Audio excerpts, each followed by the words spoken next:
అలసిపోకూడదు, నిరుత్సాహపడకూడదు, కృంగిపోకూడదు.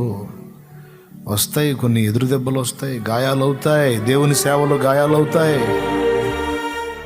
ఇక అడుగు సాగదురా బాబు, నా వల్ల కాదనే పరిస్థితులు వస్తాయి. విశ్వాసికి వస్తాయి, సేవకునికి వస్తాయి, సేవకురాలికి వస్తాయి, పరిచారకుడికి వస్తాయి, పరిచారకురాలికి వస్తాయి. నా వల్ల కాదు అన్న పరిస్థితులు వస్తాయి.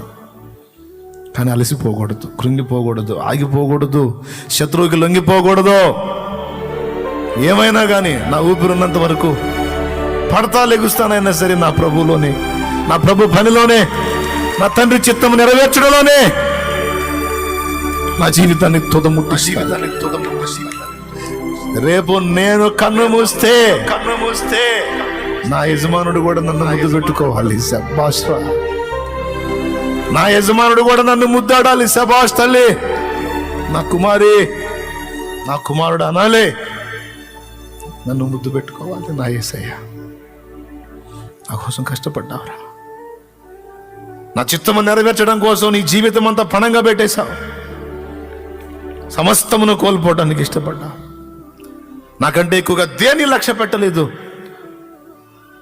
నన్ను ఎంతో ప్రేమించావని. చూడండి ఎద్దు ఎలా వస్తుందో చూడండి.